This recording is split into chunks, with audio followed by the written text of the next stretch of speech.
Hi, everyone, and thanks for tuning in to this episode. So, today I want to introduce you to a sustainable way to rebuild your strength and fitness if you're dealing with long COVID or chronic fatigue syndrome.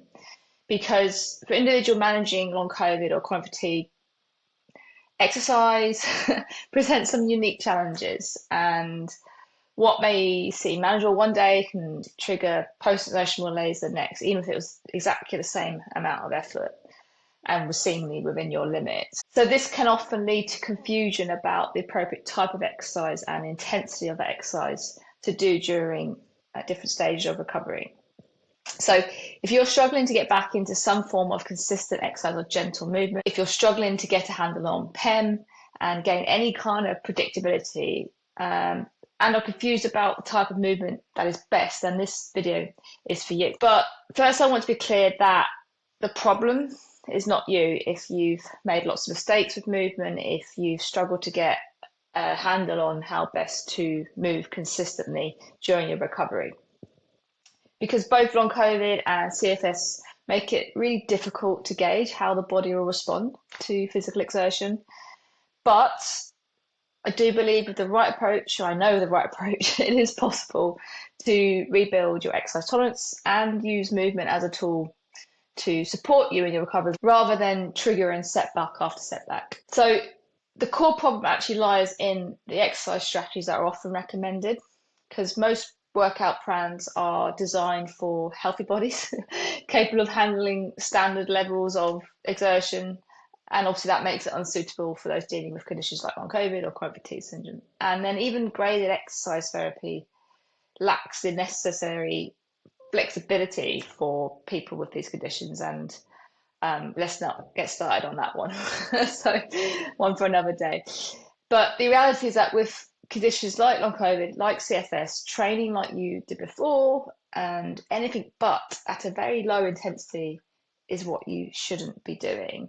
So that's why in this episode we're going to break down why something called a compound strength exercise may exacerbate your symptoms, and why I recommend that they be avoided during recovery. And a compound strength exercise is something that you'll be very familiar with and we found in a typical strength program. But then I'm going to present an alternative solution for gradually rebuilding your strength. And it's one that we use inside the Baseline Club, and it's specifically designed to support recovery and avoid overexertion. But before we get in, as is the case with many of my episodes, I'd like to start with a win from inside one of our programs. And this is so that we can celebrate the progress that our clients are making and really importantly show others what is possible. So this week's win comes from one of our newest members actually inside the Baseline Club. It's from Jim, who's based in the Netherlands. And Jim joined the club after he recognised that what he was doing was not working, and he was stuck in the boom bust that we're probably all familiar with, and finding it really hard to rein himself in when it came to exercise, especially in those good periods, right? And because he's kind of found a bit of stability in his recovery, a bit more capacity, and that's almost at the hardest point to rein yourself in. You want to like do more and more, but actually we need to still do less than we think, a lot less than we think, or at least maintain what we were doing at that point.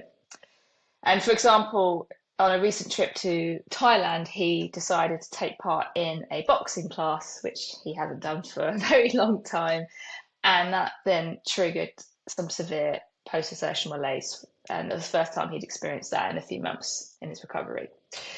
So Jim's first weekly win that he shared in the group was this. He said, "Just finished my first workout and I really loved it. The feeling your body and all different kinds of muscles in a nice, easy way, of course, but perhaps even the best bit about this program is the feeling of safety." And excuse my French, he said, not fucking around anymore by yourself and your ego, constantly doing too much too soon. And I intuitively know that this will get me effectively and probably most efficiently back to being fully recovered and my good sports loving self. I love this win from Jim because it's quite an immediate mental shift that he's been able to make. But movements within the Baseline Club program are, you might recognize them as somewhat like beginners Pilates-esque. I like to call them muscle activation exercises. and I've specifically chosen them to target key muscles and joints that have been switched off. But I'm going to talk a bit more about that later, because that is the alternative to compound strength movements. But this type of movement can be a lot to get comfortable with or get your head around and accepting of, especially if it's not something you've enjoyed in the past or incorporated much of it before. If this is you, what I would say is, like, ask yourself, would you rather not be doing anything at all, staying in this boom and bust, or move in a way that will enable you to get back eventually to a more typical strength training modality in future? So it's a temporary concession. So thank you, Jim, for sharing this win. And of course, if you're watching, I'm super proud of you and grateful that you are in the club with us. So moving on to today's topic. So first, we need to understand what is a compound strength exercise. These exercises are essentially like your powerhouse moves that work multiple muscle groups at once. So ordinarily, they're great for building overall strength, but they, of course, therefore demand a lot of energy. So think things like squats or deadlifts or bench press. And herein lies the problem. If you are living with long COVID or chronic fatigue syndrome or any kind of like post-exertional malaise presenting condition, your body's ability to generate that energy is compromised, right? It's severely compromised. And we're starting to understand why this matters, because there's quite a bit of scientific evidence suggesting that mitochondrial dysfunction, and mitochondrial cells are the powerhouse of your cells, is at the heart of why fatigue is hitting people so hard with these conditions. Essentially, your cells aren't able to produce energy as efficiently, so you fatigue faster than someone without these issues. One study published in 2021 in the Institute of Functional Medicine journal looked at how mitochondrial impairment could explain the fatigue and PEM that so many people with long COVID are experiencing. And another study also focused on chronic fatigue syndrome, specifically, found that energy production in the cells of those with CFS was significantly reduced, which then led, of course, to more rapid muscle fatigue.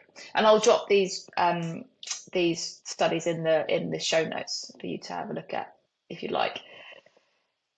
On top of that, further evidence from my own personal experience reinforces this. So I was part of the UCL long COVID clinic, and a while back now supplied some bloods for a research study that they were doing looking at mitochondrial function.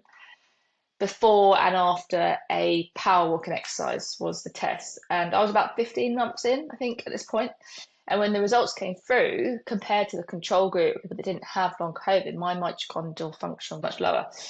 So when you combine all of this evidence with the fact that compound movements require much higher energy output, it starts to become clear why people with long COVID or CFS might crash hard after attempting sort of more traditional workouts or trying to train like they used to. And now, obviously, we know that the causes of PEM is multifaceted, and we know it's not just tiredness; it's deep, debilitating fatigue that can last for days after physical or mental exertion. So I feel very confident in suggesting that compound movements should be avoided whilst still in the phase of recovery where you experience PEM, because you're only going to risk accelerating that process of fatigue by pushing your muscles and your mitochondria into overdrive. So that's why I don't prescribe them specifically in the Baseline Club movement program. But there's good news. You can rebuild your mitochondrial function with appropriate movement. And whilst it may seem counterintuitive, unless you're in the acute phase of an infection, complete rest is not the actual solution for restoring energy and improving mitochondrial function. And I think many of us will know that anecdotally from our own experiences of recovery, but also there's research about that.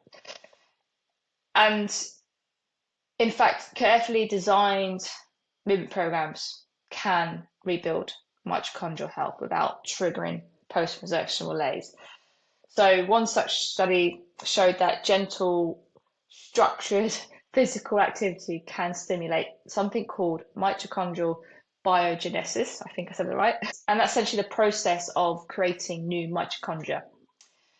And according to another study published in Frontiers Journal, low intensity exercise can upregulate the genes responsible for mitochondrial production. And that ultimately then increasing the number of mitochondria in your muscle cells, which then subsequently improves their energy efficiency and means you fatigue less quickly. However, the key here is appropriate exercise, and this is the hard bit to get right. And it needs to be appropriate enough that you are exposing yourself without overloading the system. So for people with long COVID or CFS, that the focus must be on finding the right balance of movements, the right dosage that stimulates mitochondria with the right movement modality without overwhelming the body's energy reserves, essentially. So the body does require a consistent, low-level stimulus to recover and build back strength. And even studies on chronic fatigue syndrome have indicated that complete inactivity may actually worsen your mitochondrial dysfunction over time. So lack of movement can lead to further deconditioning of the muscles, which then causes those mitochondrial efficiencies to drop even lower. And that then means that recovery becomes even harder in the long term. So it's tricky, it's nuanced, it's complex for sure. But it's, as I said, it's about finding the right dosage of movement with the right modality, which we're going to talk about in a second, for someone's stage of recovery, in order to be able to then consistently expose them to that controlled exercise and then gradually build up your capacity. Without, of course, setting off pen, which is really, really key. So this is how you rebuild your strength as you heal. And let's talk about now the alternative to compound movements and how we do that. And the answer is something called isolation exercises. And here's why they are best and how they are different to a compound movement. First of all, they require less energy because they only work one muscle group at a time, which explains the name, isolation exercises, compared to a compound movement, which we've already mentioned, works several.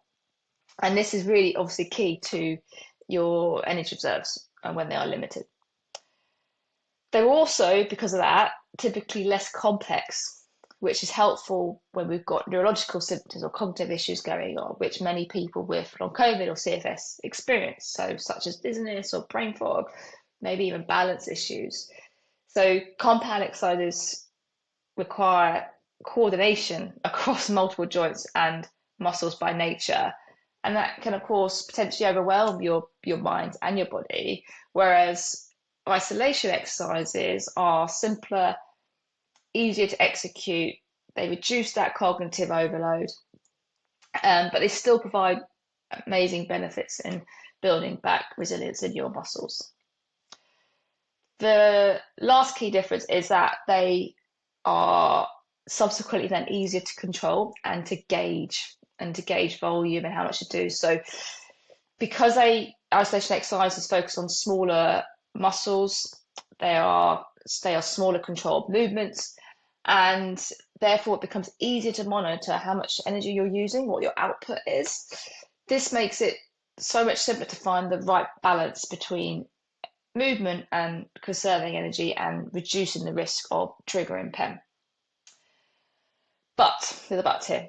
I believe for long COVID and CFS, we actually need to drill down further into isolation exercises to make them even more appropriate, because many of these type of movements in a typical general population program may still require some form of external resistance to perform. So, such as with weights or resistance bands. For example, a tricep pull down, you typically need resistance, right, for that to be effective, but it is just targeting your triceps.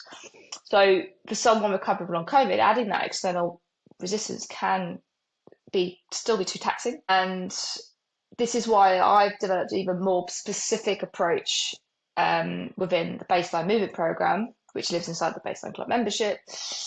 And within there, I like to call these isolation exercises muscle activation exercises. They are essentially isolation movements, but I've designed them to be done just with your body weight. So you won't find any unnecessary energy demanding exercises like bicep curls, like tricep pull downs. And I've also carefully chosen the specific exercises to focus on key muscle groups such as the core, glutes, and the back, hip flexors in isolation that are essential for posture, which is kind of key when we've been immobile for a long period of time. And they don't require large amounts of energy to activate. So I've kind of chosen them, the ones that are as energy efficient as possible. So just to summarize then, what makes the isolation or muscle activation exercises inside the Baseline Club program different is that they are all low impact. So they engage the muscles more gently and efficiently without the need for any kind of resistance. Especially in level 1, they can all be performed from the floor or a seated position too, which is obviously really key for conserving energy and helping to manage symptoms like POTS if you experience those.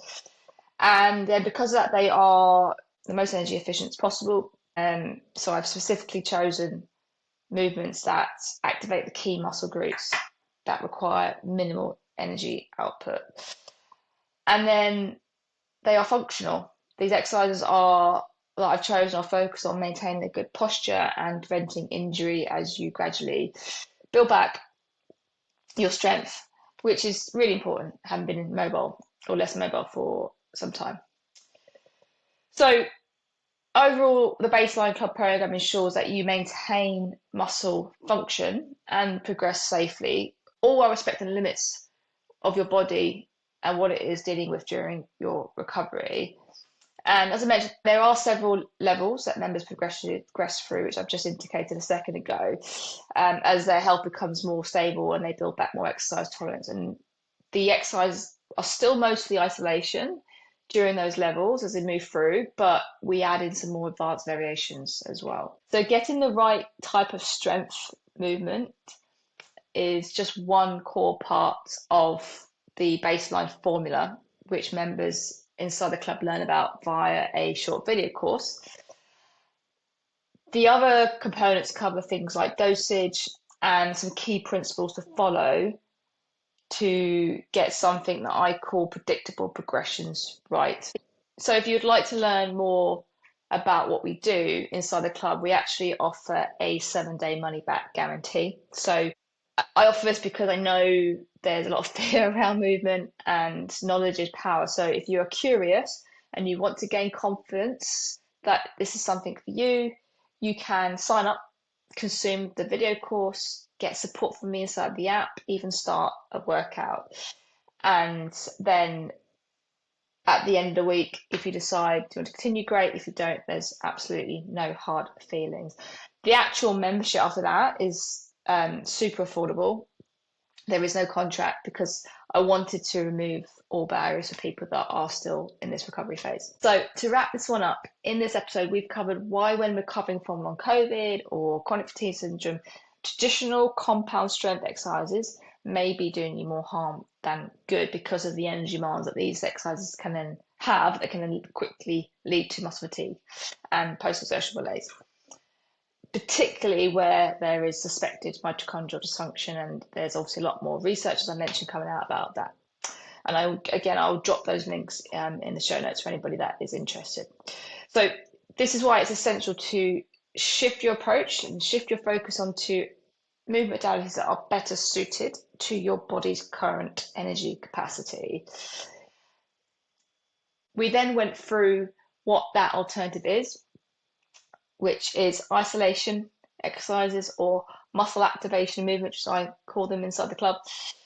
And they offer a much smarter and safer way to move by reducing the overall energy demand.